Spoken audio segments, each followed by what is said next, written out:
আমরা 3 ভাই বোন। দাদা বড়, আমি মেজো, ভাইয়া ছোট। তো কে কিরকম ছিলাম ছোটবেলা থেকে আমরা 3 জন, কে কিরকম সেই গল্পটাই আজকে আপনাদের সাথে করব। আমার দাদা বরাবরই খুব শান্ত। শান্ত মানে কিরকম আমি বলছি, সমস্তটাই বলছি। জানি ছোট একটা ভিডিও হবে, খুব বেশি বলতে পারবো না, যতটুকু সম্ভব হচ্ছে বলছি। দাদা বরাবরই খুব শান্ত। আর আমি আর ভাইয়া ঠিক অতটা নয় যতটা দাদা শান্ত। আর 3 জনের মধ্যে রাগ সবচেয়ে বেশি কার জানেন? বলুন তো কার? না, আমাদের দুজনেরই, আমার আর ভাইয়ার। দাদা বরাবরই খুব শান্ত। ছোটবেলায় দেখতাম, ছোটবেলা থেকে এখনো পর্যন্ত জানেন, যখন বাবা মা বকা দেয়, শাসন করে, তখন না ও চুপচাপ শোনে। কি সুন্দর করে শোনে, রাগ হলে খেয়ে নেয়, রাগ করে না খেয়ে থাকে না।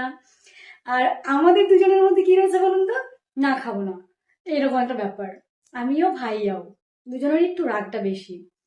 আর যদিও এখন আমার অনেক কমে গেছে, ভাইয়াও আগের থেকে অনেকটা চেঞ্জ হয়ে গেছে। বয়সের সাথে সাথে আর হচ্ছে পরিস্থিতি মানুষকে অনেক বদলে দেয়। তো সেখান থেকে আমরা 3 জনেই এখন অনেক শান্ত হয়ে গেছি। তার মধ্যে দাদা বরাবরই শান্ত।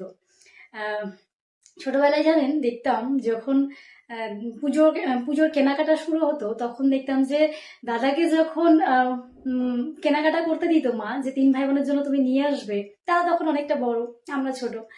দিয়ে এবার তখন কি হতো, ও না কেনাকাটা করার সময় নিজেরটা না নিয়ে ওই নিজের যে টাকাটা দিত মা, সেটা থেকেও আমাদের দুজনের জন্য আরো ভালো দেখে কিছু একটা আনতো।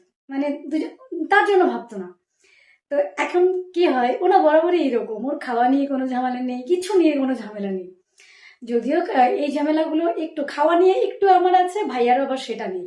ওকে নিরামিষ দিলেই কি আর কি, মাছ দিলেই কি, সেরকম কোনো ব্যাপার নেই। তো ছোটবেলা থেকেই আমি ওদের অনেক আদরের। সেই জন্য না একটু মানে এটাও আমারই বেশি, মানে ছোটরা বড় হয় আর বড়রা ছোট হয়ে যায় বলে না, ঠিক তেমন।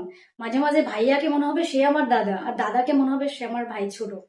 তো এইরকম কিছুটা বলা হচ্ছে, এখনো প্রচুর কথা বাকি, সেই সমস্ত গল্প কিছু কিছু করে শেয়ার করবো। আমার খুব ভালো লাগছে এই গল্পগুলো আপনাদের সাথে শেয়ার করতে পেরে, যে আমার স্মৃতি হয়ে রয়ে যাবে কখনো। তো পরের ভিডিওতে আবারও কিছুটা গল্প আপনাদেরকে শোনাবো, কে কিরকম ছিলাম আমরা।